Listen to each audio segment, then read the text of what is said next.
Nobody in hip hop had probably has sold more records with them. They the baby brags about it. It obviously may be true, but I will always say this, man. They brought in a different sound, and when it comes to that bling bling opulence to another level, man, the number one stunner, Yeah. baby, Yeah. Cash Money, and them boys, they Yeah. took flossing to a level we had never seen that shit before. Oh yeah. Becox, let's talk about the legacy of Cash Money Records with Baby and Slim, and then we're gonna get to something controversial that's current, but we'll get there in a minute. Yeah. Becox, go ahead. I mean, talk about stealing people's thunder, and I'm talking about Cash Money out of New Orleans.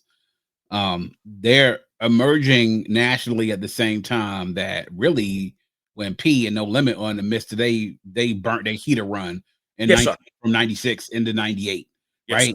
When Yes, sir. you think in New Orleans, this is what we got. Or No Limit is running New Orleans. You know, you got P down here with No Limit. He got Silk the Shocker. He has Truth, C Murder. You got Fiend. You got Mac. You got Mercedes. You got Mia X. You Come have on, Soldier Becox. Slim. Come All on. these guys out here that prolific in their output, as we talked about last time. Well, right around that time, Cash Money breaks out. And Baby and Slim, they have been grinding down there for a long time, man.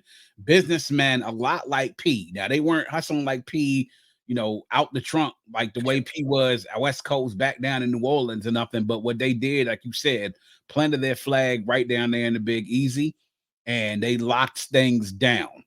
Come on. Now, when Juvenile first dropped and he came out with 400 Degrees in 98, and he dropped that high, right?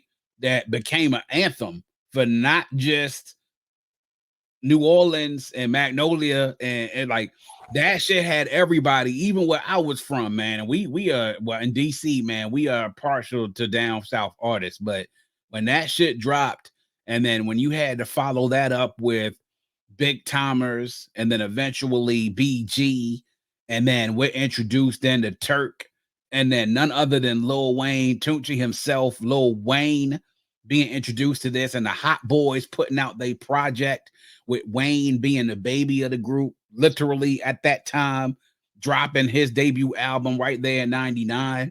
And the architect and the sound, which gave Cash Money its unique sound. We talk about the Beats by the Pound and Medicine Man doing what they did for No Limit. Let's talk about Manny. But Manny Fresh. Come on, Becox. Talk about Manny. Manny Fresh and his beats are the sound of New Orleans hip hop. Unquestionably, the sound of New Orleans hip hop. When you hear those Cash Money beats, Manny got so damn hot that after a while, people was like, hold on. You got any more of that? You know, Manny was pumping out some heaters because they understood to know what it made to make New Orleans move. And when you made New Orleans move, other people moved along with it.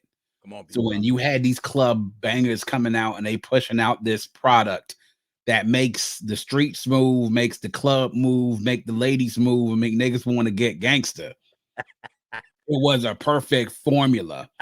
And to be honest, once Cash Money started getting going, come on, he and No Limit, I mean, they took a little bit of a step back.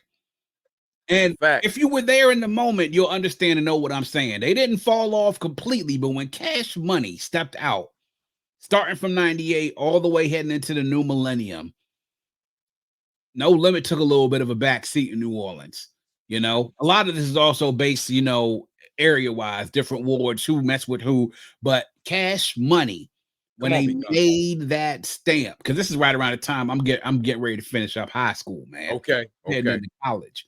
This Cash Money music became a soundtrack, man, for the club. It became a soundtrack for your ride. And they didn't have the roster that No Limit had. But the acts that they had, they put things out. And all that stuff is when you talk about regional classics and regional legends, that's what they were at that time. But then nationally, it had some cachet. So you take that, Hot Boys together doing their thing, Juve doing his thing. You know, you have BG, he was there, he got into some problems, he separates. Turk doing his thing out there. That's somebody that doesn't get talked about enough. You know, Manny is producing for everybody.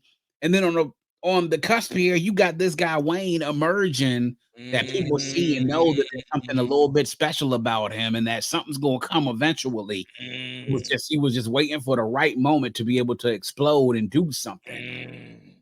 And Cash Money leads to the development, what eventually then becomes Young Money. And we already know what Young Money did and what it meant to a certain period right after that. But it leads to the point to getting Wayne to where the point where he was, post Jay-Z retirement to him being what he was.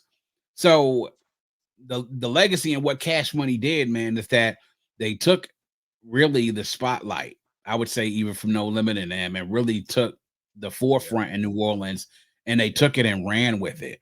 And that was something that it was amazing to see. Like you said, the opulence, the bling bling, the album covers with the way they were designed, the music videos, and then music videos were all in the hood. It was all New Orleans stuff. You were saying stuff, seventh ward, ninth ward, like fifth ward. You were seeing all that in their videos. They kept it a buck too. You saw the stunners and the cars and the rims and stuff like that. But then you also see some shit in the hood and some shit that you only see down in New Orleans. Things that were unique to that area. They really did put on for their city. And nationally, people got onto it and they gravitated towards it even more than I would even say they did so with No Limit. Really. Not a big roster, but the roster they had was efficient. They were an efficient roster and they put out music that people gravitated towards, man. They got onto it and they held on to it. Wow. Because the thing with them, and I think that's a classic case. I think when Pete tried to diversify himself and he started doing so many different things, he took his eyes off the music. They stayed true. That's the true definition of, what, man, mastering something and staying with it, and man, making that shit pay dividends. And that's why, to your point, the longevity, the staying power, people still want a Hot Boys reunion to this day. They still want one. They still want one, man. And those artists are still relevant, man. All of them boys are relevant, and they got a heart, just opposed to No Limit, where you really like outside of Snoop, if you really ain't got nothing really there, nobody, even though no limit artists that people really clamoring for, man. Mystical in jail. So man, I gotta give my hat to Baby, because when I think of them, I think of Cash, I think of Baby and Slim, straight hustlers. Them boys wasn't giving nothing out the mud. Go get it. Hey, ain't no record stores down here. We're gonna get this shit the hard way. And I mean, record companies down here, they got theirs the hard way, man. Much respect, and they kept it New Orleans. They didn't deviate. Now, because right in there, man,